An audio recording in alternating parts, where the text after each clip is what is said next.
누가복음 8장 40절로 56절의 말씀으로 우리에게 주시는 하나님의 말씀에 함께 은혜 받기 원합니다.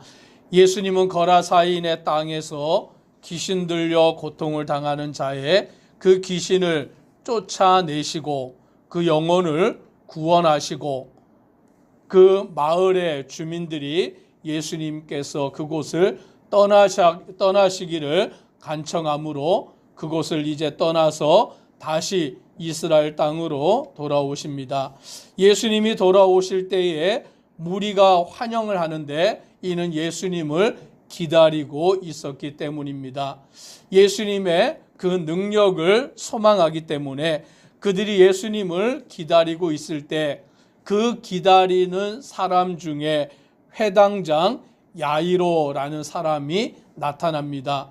이 회당장이라는 그 사람은 그 유대인들이 거하는 곳에 회당이 있는데 그 회당에는 바로 예배와 또 율법을 가르치는 일들이 이루어지는 곳입니다. 그 회당을 총관리하는 회당장 야이로라는 그 사람도 예수님을 찾아오게 되었습니다. 왜냐하면 그의 집에 12살 된 외딸이 있는데 죽어가고 있기 때문인 것입니다. 자기의 외동딸 12살밖에 안 된 그 외동딸이 죽어가고 있기 때문에 지금 의사들도 고치지 못하고 어떤 약으로도 고칠 수 없는 절망 가운데 있기 때문에 이 회당장 야이로는 예수님을 찾아와서 그 발 아래 엎드려 절하며 예수님 앞에 간구하고 있는 것입니다. 예수님, 우리 집에 오시옵소서. 우리 집에 오시기를 간구하나이다.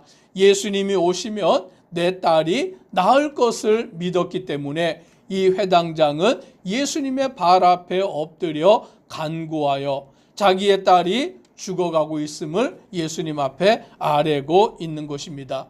그런데 그때 많은 무리가 예수님을 찾아왔기 때문에 그 무리 가운데에서 예수님이 애워싸 있게 된 것입니다. 그런데 오늘 말씀에 보니까 또 그 가운데 한 여인이 나타납니다. 43절에 보니 이에 12해를 혈류증으로 앓는 중에 아무에게도 고침을 받지 못하던 여자가 라고 말합니다.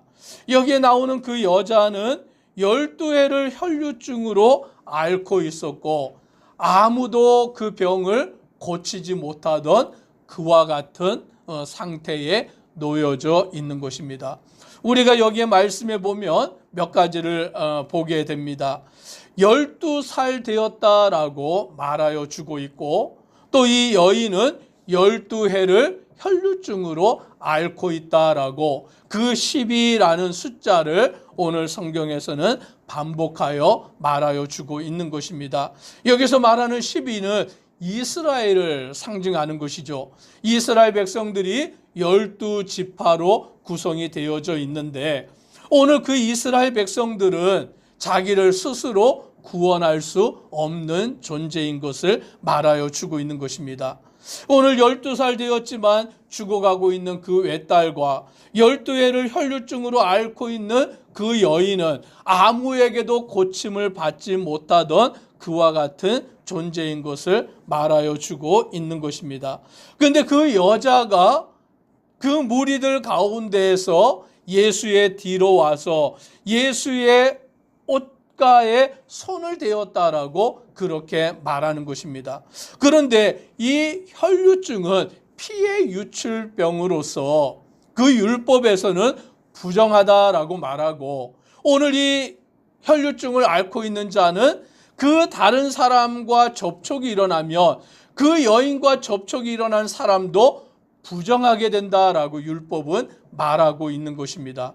그런데 12해 동안 혈류증을 앓았던 이 여자가 예수님의 옷가를 만졌기 때문에 그 율법에 따르면 예수님도 어떻게 되어야 되는 것입니까? 부정해질 수밖에 없는 것이죠. 율법에 따르면 그런 것입니다. 그런데 오늘 말씀에 보니까 이 여인이 예수님의 옷가에 손을 대었는데 44절에 이렇게 말합니다. 같이 읽습니다. 예수의 뒤로 와서 그의 옷가에 손을 대니 혈류증이 즉시 그쳤더라. 아멘. 율법에는 혈류증을 앓고 있는 자는 부정하고 부정한 자가 손을 대어 접촉이 되며 그 만진 자도 함께 부정해지는데, 그 여인이 예수님의 옷가에 옷자락을 만졌지만 예수님은 부정해지시는 것이 아니라 오늘 그 예수님의 옷자락을 만진 여인이 깨끗함을 받게 되었는 줄 믿으시기를 바랍니다. 예수님을 통하여 온전하여짐을 받았다라는 것을 믿으시기를 바랍니다. 오늘 우리는 부정하지만, 우리는 죄인이지만 오늘 예수님을 만지면, 예수님을 만나면, 예수님을 통하여서 우리는 깨끗하여지고 거룩하여짐을 믿으시기를 바랍니다. 예수님의 거룩하심이 우리를 거룩하게 만들고 예수님의 온전하심이 우리를 온전하게 만드는 거예요. 그래서 12해 동안 혈류증으로 또 부정하여진 그 여인은 예수님을 만지고 깨끗하여졌는데, 예수님은 자기에게 손을 댄 자가 있다라는 것을 알고 계시는 것입니다. 45절에 보니 예수께서 이르시되 내게 손을 댄 자가 누구냐라고 예수님이 질문하십니다. 예수님의 옷자락에 손을 대어서 만진 자가 있음을 아는 것입니다. 그런데 베드로는 뭐라고 말합니까? 주여, 무리가 밀려들어 미나이다. 많은 무리가 몰려들고 있기 때문에 예수님의 옷을 만지고 예수님의 몸을 만지는 사람들이 많다라는 것이죠. 이 사람도 밀려서 예수님을 만질 수 있고 저 사람도 밀려서 예수님을 만질 수 있지만 예수님은 그것을 말하는 게 아니에요. 밀려들어서 어쩌다가 예수님의 옷자락을 만지고 예수님의 몸에 손을 댄 것을 말하는 것이 아니라, 예수님은 믿음으로 예수님에게 손을 댄 자, 믿음으로 예수님의 옷자락을 만진 자, 그러므로 예수님의 능력이 나간 것을 예수님은 알고 계시고 그것을 묻고 계시는 것입니다. 그래서 여인은 더 이상 그것을 감출 수 없음을 알고 나와서 예수님에게 그 사실을 고할 때에 48절에 예수님이 이렇게 말씀합니다. 같이 읽습니다. 예수께서 이르시되 딸아, 내 믿음이 너를 구원하였으니 평안히 가라 하시더라. 아멘. 믿음이 너를 구원하였다라고 말씀해 주십니다. 오늘 우리가 구원받는 길은 믿음밖에 없는 것을 믿으시기를 바랍니다. 이 여인은 12해를 혈류증으로 앓고 부정하여졌지만 믿음으로 예수님의 옷자락에 손을 대었을 때에 예수님에게서부터 능력이 나와서 그 부정하여진 혈류증이 나음을 입고 예수님은 그 여인에게 따라 내 믿음이 너를 구원하였다라고 말씀해 주고 있는 것입니다. 오늘 우리의 믿음이 예수님을 믿고 예수님을 의지하는 믿음을 통하여 구원받고 평안함을 얻게 되는 것을 믿으시기를 바랍니다. 오늘 이제 그 말씀을 하고 계실 때에 회당장의 집에서 사람이 오게 되었습니다.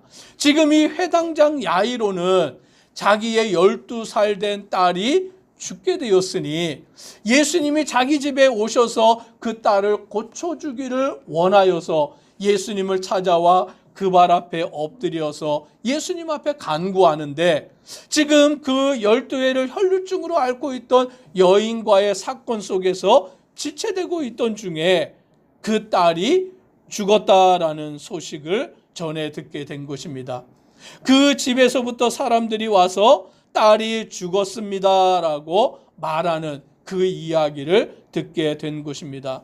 그런데 50절에 예수님이 이렇게 말씀합니다. 같이 읽습니다.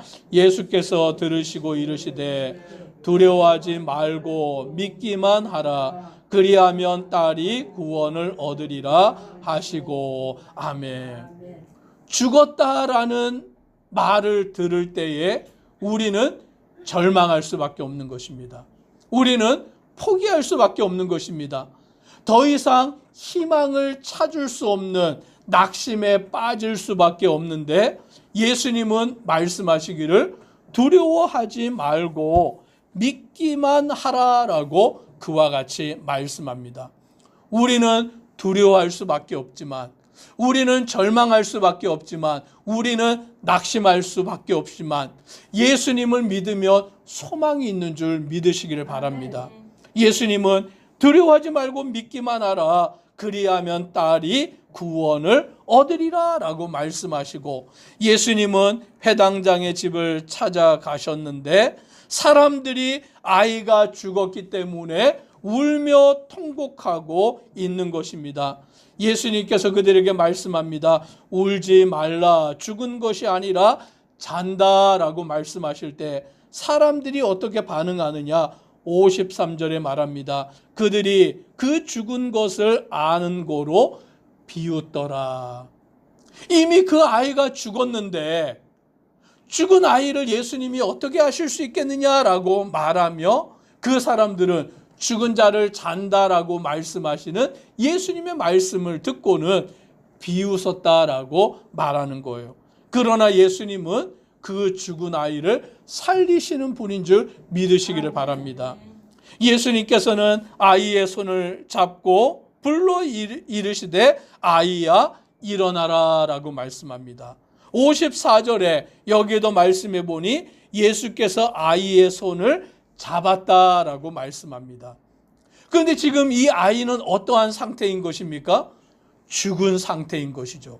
그런데 율법의 말씀에 보면 죽은 자, 그 시체를 만지는 자는 부정해진다라고 말하는 거예요. 이미 죽었기 때문에 죽은 시체를 만지는 자는 부정해지는 것이 율법의 가르침인 것입니다. 그런데 지금 예수님은 그 죽은 12살 아이의 손을 잡았다라고 말씀합니다. 그러면 율법에 따르면 예수님은 부정해져야 되는데 예수님이 그 죽은 아이의 손을 잡고 불러서 이르시되 아이야 일어나라 라고 하니까 어떤 역사가 일어나느냐? 오늘 55절 같이 함께 읽습니다.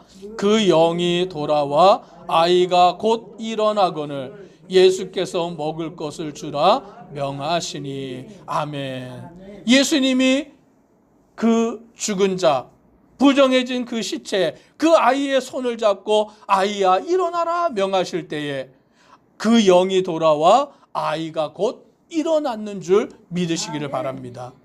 예수님은 부정해진 자의 손을 잡아서 예수님이 부정해지는 것이 아니라 그를 깨끗게 하시는 분이시며, 그 죽어서 시체가 되어 부정해진 것을 만졌다고 예수님이 부정해지시는 것이 아니라 그 죽은 자를 살리시는 분이신 줄 믿으시기를 바랍니다. 오늘 이스라엘은 그 율법 가운데 부정해질 수밖에 없어요. 이스라엘은 그 율법을 완전히 지킬 수 없기 때문에 부정해질 수밖에 없는 존재인데 예수님이 이스라엘을 향하여서 그 이스라엘을 만지실 때에, 그들을 부르실 때에 그들이 믿음으로 살아나게 되는 줄 믿으시기를 바랍니다. 저와 우리 성도님들도 죄 가운데 부정한 자고 죄 가운데 죽을 수밖에 없는 자이지만 거룩하신 하나님을 믿을 때에, 거룩하신 예수님을 믿을 때에 우리가 죄사함을 받고 구원함을 받는 자가 되는 줄 믿으시기를 바랍니다. 오직 예수 그리스도를 믿고 의지하고 주만 따라가는 우리 심령 되기를 소망합니다. 기도드리겠습니다. 사랑의 하나님, 오늘 12살 되었지만 그 병이 들어 죽을 수밖에 없는 그 아이와 12해 동안 혈류증을 앓고 아무에게도 고침을 받지 못하는 그 여인이 있을 때에 오늘 예수님께서 오늘 그들을 만지심으로 고치시고 그 부정하여진 것을 깨끗게 하시고 그들을 살리심으로 하나님의 백성이 되게 만드십니다. 오직 우리가 믿음으로 예수님 앞에 나와 우리의 죄가 사함받고 믿음으로 예수님을 따름으로 구원받는 자가 되어서 천국 백성이 되어 살아가는 모든 주의 백성들 되도록 은혜 더하여 주옵소서. 예수님 이름으로 기도드리옵나이다. 아멘.